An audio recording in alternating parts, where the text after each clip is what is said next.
hoje nós vamos falar sobre um reinado francês, o de Luís XIV. E para falar sobre ele, eu convidei o professor de História da Uninove, doutorando no programa de História Social pela Universidade de São Paulo, que maravilha, e consultor editorial de educação, Juliano Custódio Sobrinho. Boa noite, Juliano, seja bem-vindo, obrigado por ter vindo. Boa noite, se levantar, vai. Prazer é meu, satisfação. Meu. Como diz o outro, sentar aqui, porque aqui diz que ilumina melhor. Tudo bem. Do princípio, quem foi Luís XIV?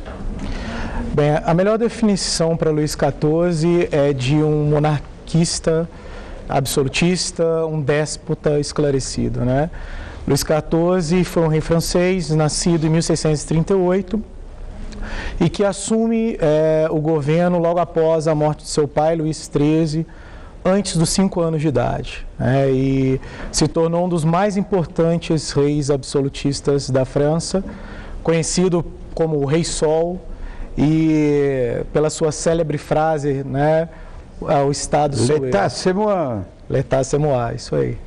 Agora, ele chegou ao poder com 5 anos de idade, mas não teve, por exemplo, um tutor, alguém que pudesse, de certa forma, orientar nessa história, dessa transição dos 5 até os, 18 anos, o cara já era de meia idade naquela época.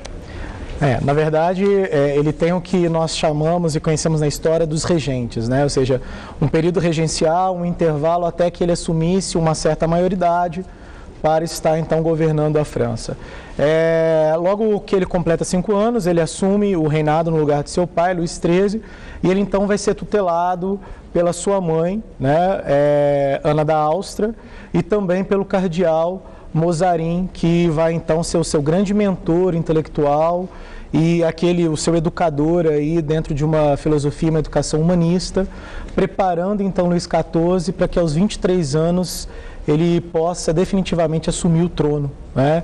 Ele casa-se aos 22 anos, um ano antes, com Maria Teresa, também da Áustria, né? Dentro daqueles arranjos matrimoniais das monarquias europeias. E ele, então, se estabelece já dentro de um governo mais estabilizado, onde esse feudalismo francês já está mais contornado. E o Mazarin, então, o cardeal Mazarin, que era ministro das Finanças, entrega a ele, então, esse governo quando ele completa os 23 anos, logo após, na verdade, a morte do Mazarin. Na verdade, o Mazarin, que o induziu a essa coisa que você chama de mais humanista, de certa forma, não poderia prever um texto como esse, né? L'État c'est moi, o Estado sou eu, que isso é absolutismo puro. Isso, de certa forma, se repete até hoje, mesmo sob o disfarce de democracia, mas você sabe que existe até hoje essa história, né? Como é que foi essa monarquia absolutista? Na verdade, a gente poderia pensar no que é o absolutismo, né? O absolutismo pode ser definido como uma manifestação de poder, né? E ela pode ser bem explicada nesse período do Antigo Regime, entre a crise do sistema feudal na Europa, séculos 13 e 14, até o século 18. Né? Então, esse período, esses séculos aí podem ser definidos como das grandes monarquias absolutistas na Europa, onde nós vamos ter uma grande concentração de poder político, né? e que vai influenciar outros setores sociais, tanto na França quanto em outros países europeus nesse momento, né? Então, ou seja, é uma política econômica arrojada, né, expansionista, que vai estar acontecendo nesse momento aí. E o Luís XIV, né, ele é o grande ícone dessa imagem, de fato, de um rei absolutista na Europa, né? Não só na França, mas como em todo o território europeu naquele momento. Mas, na verdade, o desenvolvimento econômico da França, dizem que deve muito a ele. Sim. Mas a ele ou ao Mazarin? Eu acho que, na verdade, já existia todo um processo de transformação e de continuidade nessas sucessões políticas, né? Eu acho que o Mazarin preparou bastante o terreno entre uma negociação com essa nobreza, né, que tinha um grande poder, essa nobreza que era herdeira, então, desses senhores feudais na França, também a área política na França, que não tinha uma certa estabilidade. Então, acho que o Mazarin, ele prepara bem esse terreno para o Luís XIV. E o Luís XIV, na verdade, ele consegue, né, principalmente a partir de vários acordos que ele trava com a alta burguesia, controlar então essa nobreza e esse setor político da França naquele momento. Juliano, tem quer dizer, quem ouviu falar dessa monarquia de Luís XIV deve se lembrar que ele também reorganizou o exército. Sim. Eu queria que você me contasse como é que era a política externa dele. Criou muitos inimigos, as pessoas o temiam, como era? Na verdade, todo rei absolutista que se preze precisava ter um forte exército, né? E Luís XIV não seria diferente.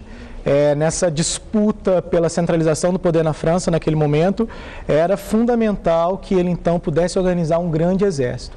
E, obviamente, a partir desses acordos com a nobreza, com o clero católico, ele consegue formar nesse período aí dos seus 54 anos de administração o maior exército que a Europa já teve naquele momento, né?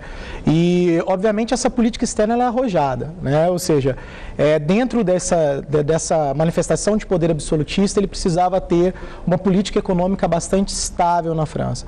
Era preciso investir em expansão territorial, era preciso, então, desenvolver o comércio, né, e fazer um certo protecionismo econômico dentro dessa política mercantilista. Era preciso, então, incentivar as exportações francesas e criar várias barreiras para as importações dos outros países, né? E, obviamente, que Luís XIV, por mais que ele enriqueça o Estado francês nesse momento, grande parte dos cofres do Estado vão ser gastos, então, com as batalhas que ele vai travar com essas outras nações europeias naquele momento. Uma coisa também, quando se fala em Luís XIV, imediatamente todo mundo se lembra do Palácio de Versailles. Sim. Né, que é uma coisa tão ligada a ele, né, entre outras coisas. Ele também tem um aspecto de urbanizador, né? Como é que foi essa história? Na verdade, como um intelectual, um déspota, né? Ou seja, esclarecido. Claro, que vem dessa formação humanista, né? O Palais de Versailles. Sim, claro. Ele então vai investir numa infraestrutura para o Estado francês nesse momento. É importante a gente lembrar que a França está saindo então de um cenário rural, um cenário feudal, né? Essa estrutura ainda não está bastante formada na França e ele precisa então investir no urbanismo, né? Na racionalidade do espaço urbano, da infraestrutura a essas cidades urbanas, a Paris, e a construção do Palácio de Versalhes também é uma grande estratégia dele poder fazer esse controle político, principalmente controlando a nobreza, porque a nobreza vai estar junto com ele nesse Palácio de Versalhes. Que, por incrível que pareça, não tem banheiro. Pois é.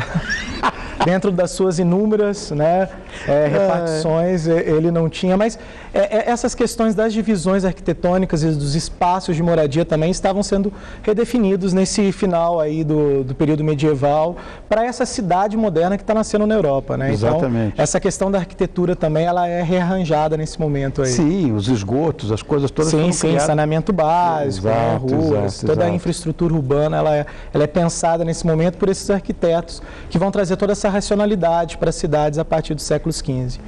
Bom, ele esteve no poder de 1661 até 1715, portanto 54 anos. Sim. A relação dele com o povo, como era, Juliano? Distante? Era uma relação distante, né? Afinal de contas, ele precisava manter a imagem e uma representação de um rei forte, soberano, né? Absolutista, sim. E para isso, então, a relação pessoal que ele travava era com o clero, era com a alta nobreza, era com a alta burguesia, que sustentava todas essas articulações políticas que ele criava nesse instante.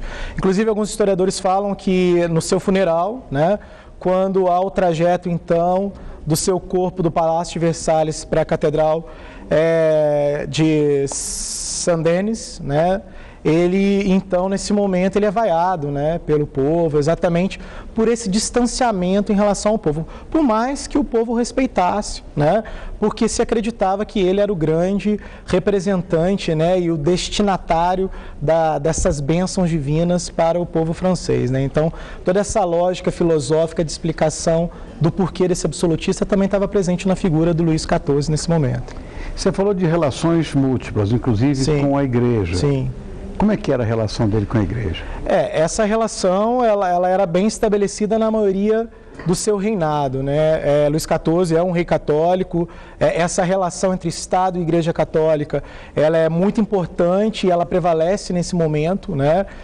Na Europa, principalmente pós reforma protestante, né? Ou seja, a França sempre manteve-se aliada ao papado, né, em Roma. Até que Calvino chegou e mudou tudo. Sim, mas mesmo com a presença dos protestantes calvinistas na França, os católicos têm sempre uma grande hegemonia, né, e uma grande importância nesses rumos que o Estado francês vai criar nesse momento. Então é uma relação bem estabelecida.